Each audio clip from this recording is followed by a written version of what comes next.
जून पहिलारे ओडिशा देखिबो शेष लड़ई। अवशिष्ट 6 लोकसभा और 42 विधानसभा आसन में पड़िबो भोट। यही क्रम में नियाली विधानसभा आसन में मध्य हेबो भोटिंग। एही संरक्षित आसन में एथर देखिबाकू मिलुछि त्रिमुखी लड़ई। निज पारंपरिक आसन में बीजेडी एथर चतुर्थ थर पई प्रमोद मल्लिक को टिकेट देइथिबा बेले तांको चिर प्रतिद्वंदी छवि मल्लिक को प्रार्थी करिछि बीजेपी। सेहिभଳି पूर्वरु कांग्रेस प्रार्थी थिबा ज्योतिरंजन मल्लिक को नामांकन खारज हेबा परे तांको मां गीतांजलि मल्लिक को प्रार्थी करिछि दल।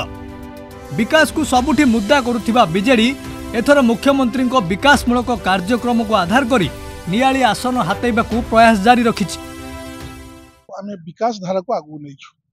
विकास होचे हमर एकमात्र मुद्दा।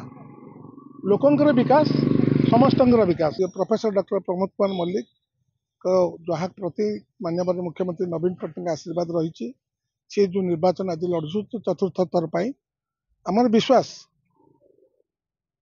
ये बीजेडी सरकार जो विकासमूलक कार्यक्रम हाथ को नियाई मुख्यतः आधार कर निर्वाचन लड़ुछु।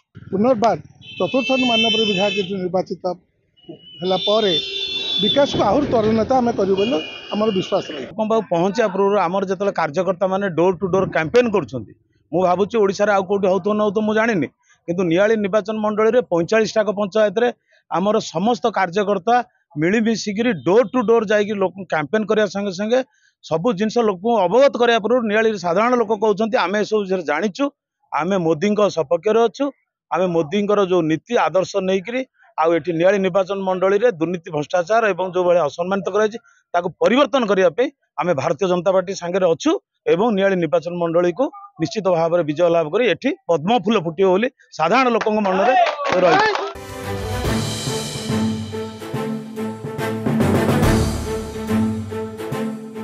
नियाली रो सचेतन भोटर जागिले तेणु सेमाने परिवर्तन मुहा हेलेनी बोली बीजेपी कहूची।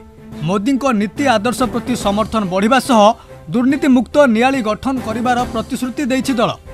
से भली गाँ दांडरे सबु वर्गर समर्थन गोटाइबारे लागि पड़िछि कांग्रेस। बीजेडी विधायकों 15 वर्ष शासन में दुर्नीति को प्रश्रय दिया जाइथिबा बेले पीसी कारबार मुक्त नियाली को प्रसंग करिछि कांग्रेस।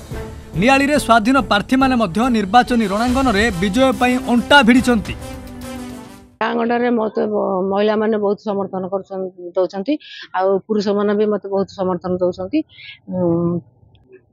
लोके चाहते परिवर्तन करने जो 3 थर विधायक 15 वर्ष शासन कर दुर्नीति अनीति ये सब नहीं पीसी कारबार लिप्त अच्छा प्रत्येक क्षेत्र में पीसी दरकार। कांग्रेस दुर्नीति अनीति की नहीं मुर्दा करी जाउची भोटर पाखु जाउची। लोक जनसाधारण सम्मुख में विधायक कर्तव्य भूमिका जनसाधारण पाई एवं व्यवस्था पाई विभिन्न क्षेत्र में लोकों पाखे पहुँची विधायक कौन करवा दरकार थिला आउ आजिर नियाली स्थिति रे कौन है मु निजे अनुभवी प्रति क्षेत्र में साधारण लोकंकर सहित जड़ित रही विभिन्न समस्या नहीं आंदोलन धारणा करी माटीर पुओ जी आम लड़ुची आगु लड़ीकी प्रमाण सहकारे पाखक जाइए लड़िलार प्रमाण एवं लड़िला पर जितई सारा पर विधानसभा कौन करी तार प्रमाण ग्यारंटी 10 ग्यारंटी देकर आज लोक मान पाखक जाइए। जो जनता दलर विधायक प्रार्थी अच्छा 15 वर्ष विधायक अच्छा सी नियाली की दुर्नीति रे बुड़ेकी रखिंट अन्याय अनीति दुर्नीति विरुद्ध में लड़ाई ये चषा पुओ एवं नियाली माटी भोट भिक्षा करुच्ची लोक बुझाऊँ लोक कहूँ ना ये परिवर्तन हो नियाली आपड़ जानते मोर बाहुबल ना मोर पैसा ना मु जड़े गरीब घर जन्म मु जड़े चषा परिवार